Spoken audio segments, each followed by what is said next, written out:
C'est la cuisine de Rebecca. Nous avons longuement parlé là-dessus. Et aujourd'hui, par la grâce de Dieu, nous allons essayer encore de danser.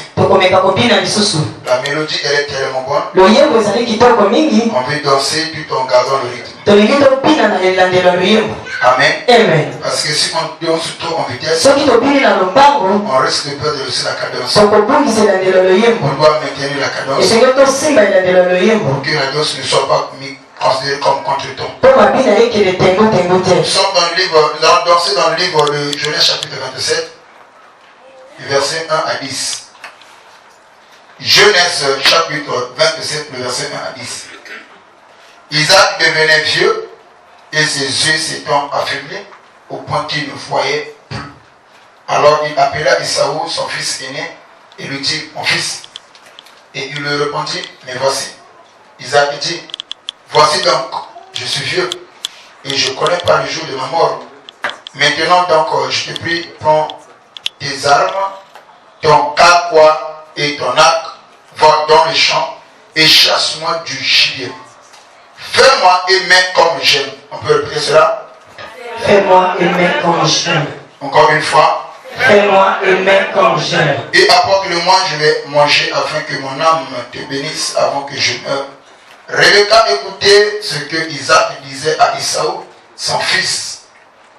Et Esaü s'en alla dans le champ pour chasser du gibier et pour le rapporter. Puis Rebecca dit à Jacob, son fils, voici j'ai entendu ton père qui parla ainsi à Esaü, ton frère, apporte-moi du gibier et fais-moi aimer comme j'aimerais et je te bénirai devant l'Éternel avant ma mort. Maintenant, mon fils, écoute ma voix à l'égard de ce que je te commande. Va prendre au troupeau de bons chevaux. J'en ferai pour ton père un mets comme il aime. On peut répéter? Ok. Et tu l'apporteras à manger à ton père afin qu'il te bénisse avant sa mort. Jacob répondit à sa mère, voici Esaü, mon frère est vieux, et moi je n'ai point de poil. Le verset 12. Peut-être mon père me touchera-t-il et passerai ses yeux je passerai à ses yeux pour un monteur et je ferai venir sur moi la malédiction et non la bénédiction. Le verset 13. Sa mère lui dit que cette malédiction, mon fils, retombe sur moi. Écoute seulement ma voix et va me la prendre. Amen. Amen. Nous prenons le livre de 1 roi.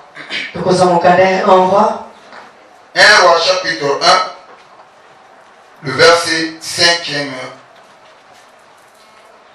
au verset 15.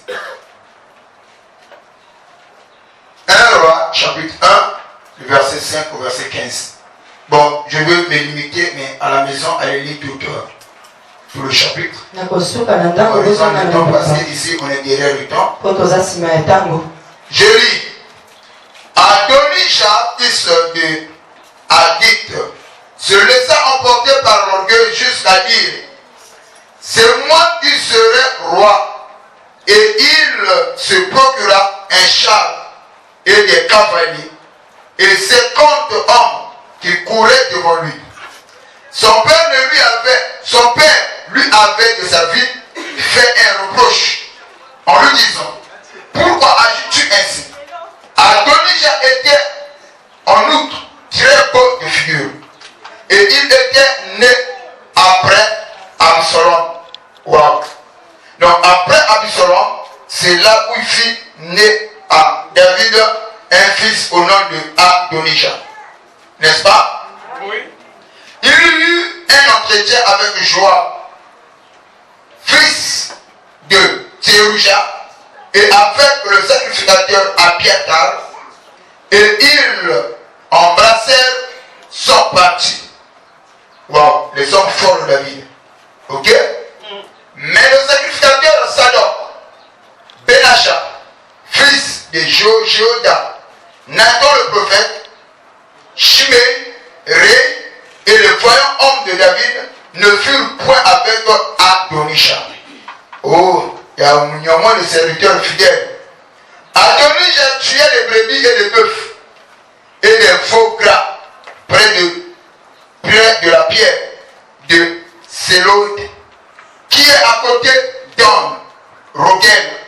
Et il invita tous ses frères, fils du roi, et tous les hommes de Juda au service du roi. Mais il n'invita point Nathan le prophète, ni Benaja, ni les voyants hommes, ni Salomon son frère. Alors Nathan dit à Bathsheba, mère de Salomon, n'as-tu pas appris qu'Adonisha, fils de Nagid, est devenu roi, sans que notre Seigneur David le sache? Le verset 12e. Viens donc maintenant, je te donnerai un conseil. Waouh! Viens donc, je te donnerai un conseil afin que tu sauves ta vie et la vie de ton fils Salomon. Va entrer chez le roi David et dis-lui: ô roi, mon Seigneur, n'as-tu pas juré à ta servante en disant: Salomon ton fils régnera après moi et il assiera sur mon trône? Mais pourquoi donc Adonisha règne-t-il? Et voici, pendant que tu parleras là avec le roi, j'entrerai moi-même après toi et je compléterai tes paroles. Le verset 15. Bathsheba se rendit dans la chambre du roi. Il était très vieux et Abishag, la Sunamite, le servait. Est-ce que tu parles avec tes frères?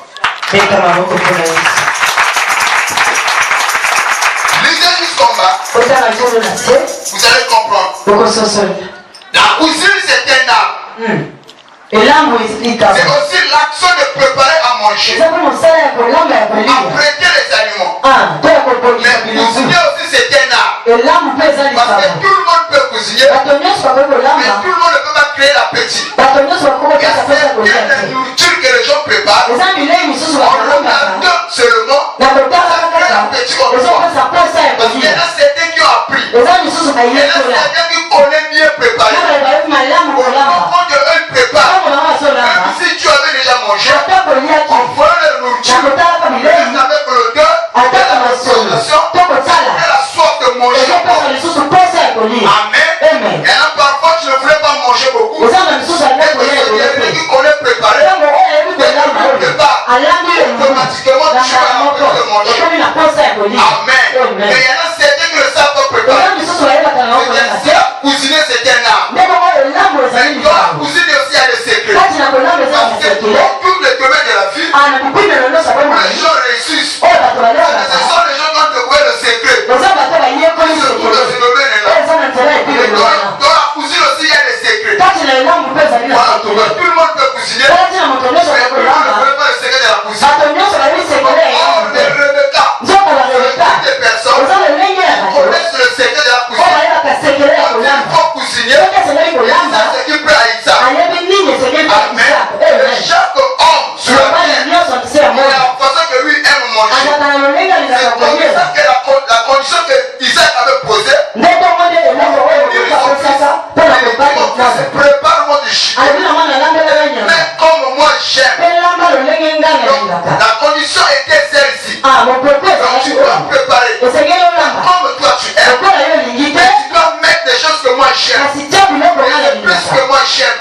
Et que moi j'aime. C'est la seule condition que Isaac a posée. À Isaac, avant que mon âme te bénisse. Donc c'est ainsi que nous comprenons par là. Donc pour que Jacob et Isaou plutôt soient bénis, il devait respecter tous les critères de son père. La manière dont le père aimait manger.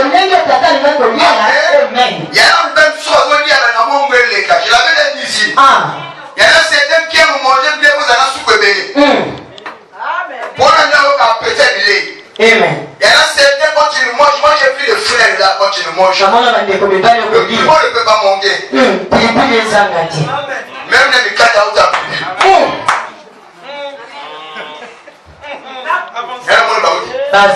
Tu peux bien préparer. Si après Lui ne va manger. Donc chacun a un main que lui aime.